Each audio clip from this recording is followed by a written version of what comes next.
Circuit breaker में anti pumping device क्या होता है और किसके लिए यूज़ होता है वो देखेंगे हम लोग। तो ये एक डायग्राम है सर्किट ब्रेकर का, 22 kV सर्किट ब्रेकर CGL का।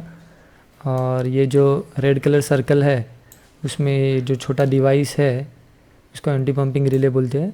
और इसका एक एनलार्ज्ड व्यू इधर दिया है बाजू में।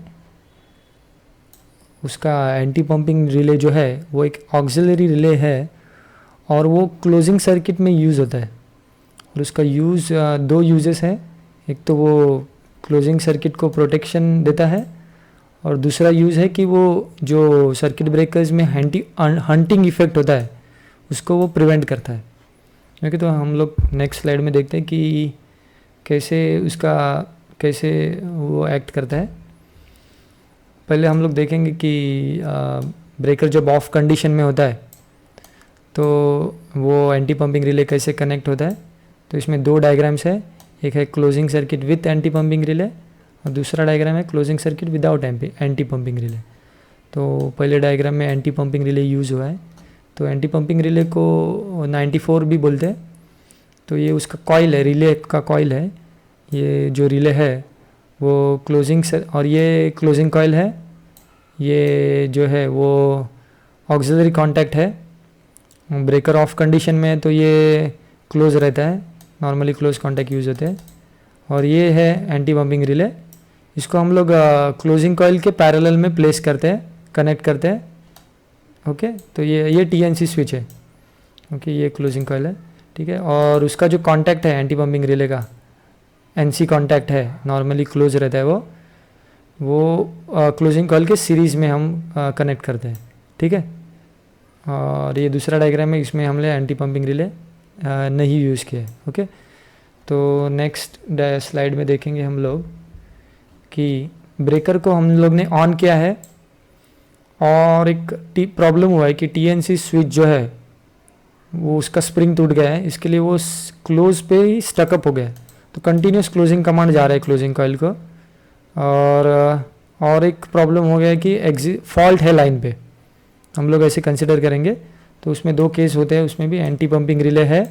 दूसरी डायग्राम है कि एंटी पंपिंग रिले नहीं है क्लोजिंग सर्किट में। तो अभी ब्रेकर ऑन हो गया है। ब्रेकर अगर ऑन हो गया है तो ऑक्सिलरी कॉन्टैक्ट जो NC था वो ओपन हो जाएगा, ठीक है। और हम लोग ने देखा था कि ये TNC जो स्विच जो है वो स्टकअप हो गया है C पे, क्लोज पोजीशन पे स्टकअप हो गया है। तो ये कंटिन्यूस उसको पॉजिटिव जाएगा एंटी पंपिंग रिले को, ठीक है। और ये जो कॉन्टैक्ट है ये कंटिन्यूस ओपन रहेगा।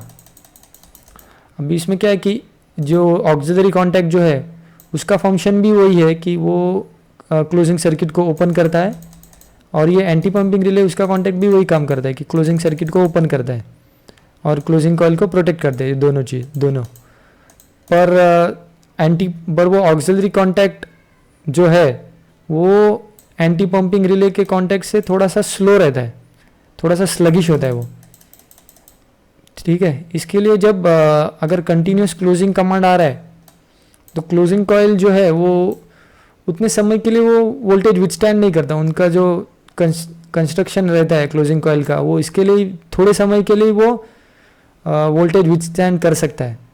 इसके लिए अगर हमारे पास एंटी पंपिंग रिले है तो वो जल्दी से ओपन हो जाता है, ऑक्सिलरी कॉन्टैक्ट के पहले ओपन हो जाता है और क्लोजिंग कॉइल को प्रोटेक्ट करता है।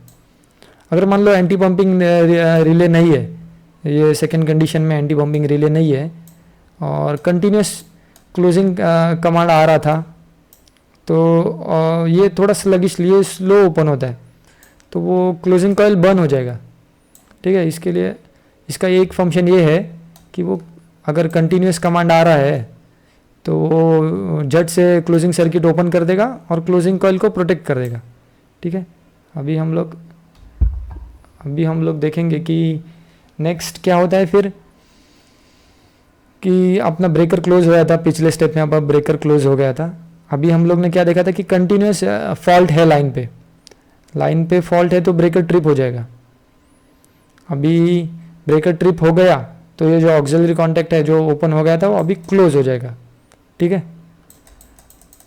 पर पर ये जो एंटी पंपिंग रिले है उसको कंटिन्यूस क्लोजिंग पॉजिटिव आ रहा है, ठीक है, तो उसका जो कॉन्टैक्ट है वो हमेशा ओपन रहेगा, वो कंटिन्यूसली ओपन रहेगा, तो हमारा क्लोजिंग सर्किट जो है वो ओपन रहेगा, ठीक है। तो फिर से क्लोजिंग कमांड जा रहा है फिर भी वो ब्रेकर क्लोज नहीं हुआ, क्योंकि हमारा एंटी पंपिंग रिले जो है उसका कॉन्टैक्ट जो है वो क्लोजिंग सर्किट को ओपन कर देता है। ये रहा कि एंटी पंपिंग रिले है। तो अगर एंटी पंपिंग रिले नहीं होता तो क्या होता था कि ये तो 52 ऑक्सिलरी कॉन्टैक्ट क्लोज है और हमारे पास एंटी पंपिंग रिले नहीं है, तो क्लोजिंग पॉजिटिव जो कंटिन्यूस जा रहा है वो क्या करेगा, वो ब्रेकर को क्लोज कर देगा, ठीक है। कंटिन्यूस पॉजिटिव आ रहा है क्लोजिंग कॉइल को, ब्रेकर क्लोज हो जाएगा। और हमने क्या देखा था कि लाइन पे फॉल्ट है तो ब्रेकर ट्रिप होगा और फिर से क्लोजिंग कमांड जा रहा है क्योंकि टीएनसी स्विच स्टकअप है सी पे, तो फिर से ब्रेकर क्लोज होगा। फॉल्ट है, स्टिल फॉल्ट एग्जिस्ट है तो ब्रेकर ट्रिप होगा, फिर से क्लोज होगा, ट्रिप होगा, ये चलते रहेगा। इसको बोलते हैं हंटिंग इफेक्ट। अभी ये हंटिंग इफेक्ट में क्या हो जाएगा कि हमारा जो मैकेनिज्म है ब्रेकर का वो ही डैमेज हो जाएगा पूरा।